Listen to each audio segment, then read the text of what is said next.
Évangile de Jésus-Christ selon saint Marc. En ce temps-là, parlant à la foule, Jésus disait « Il en est du règne de Dieu comme d'un homme qui jette en terre la semence. Nuit et jour, qu'il dorme ou qu'il se lève, la semence germe et grandit, il ne sait comment. D'elle-même, la terre produit d'abord l'herbe, puis l'épi, enfin du blé plein l'épi.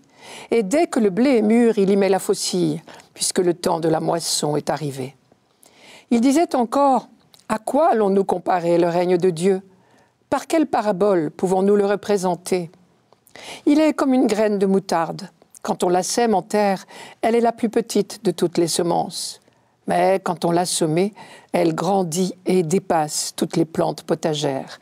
Et elle étend de longues branches, si bien que les oiseaux du ciel peuvent faire leur nid à son ombre. » Par de nombreuses paraboles semblables, Jésus leur annonçait la parole dans la mesure où ils étaient capables de l'entendre.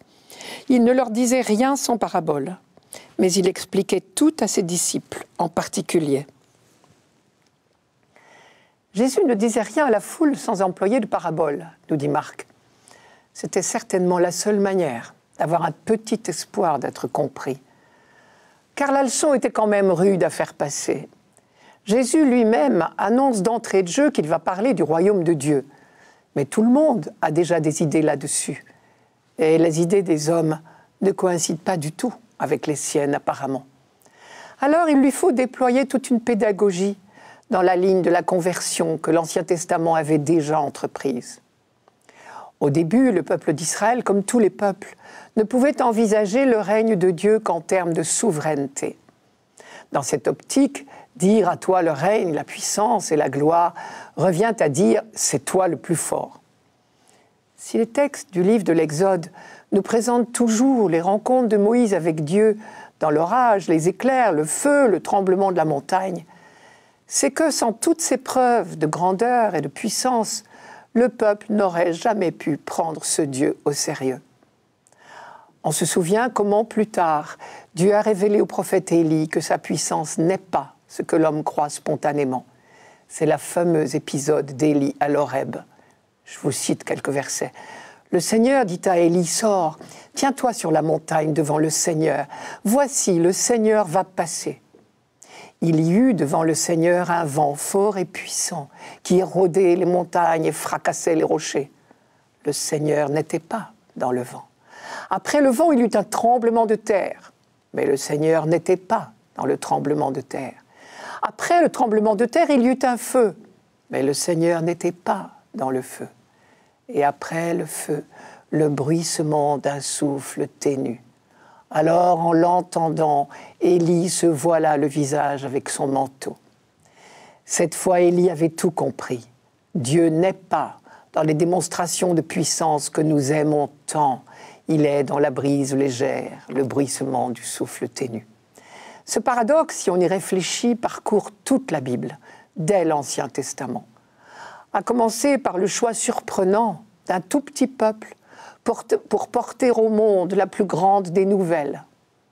Et que dire du choix d'un homme bègue, Moïse, comme porte-parole, d'un couple stérile, Abraham et Sarah, pour porter l'espoir d'une descendance aussi nombreuse que les étoiles. Et Dieu a choisi un petit berger de Bethléem pour vaincre le géant Goliath. Et des siècles plus tard, c'est aussi de Bethléem, petit village insignifiant, que sortira le Fils de Dieu lui-même, lequel va vivre caché pendant 30 ans dans une bourgade perdue dont on se demandait que peut-il sortir de bon de Nazareth. Ce qui sort de Nazareth, justement, c'est le Verbe, comme dit saint Jean, la parole. Comme une semence, elle est jetée à tous les vents, au risque de la mauvaise terre et des piétinements. Et Dieu sait si le Verbe a été piétiné. Au risque même de se faire traiter de possédé du diable. Mais il court le risque quand même, simplement, parce que c'est la seule chose à faire.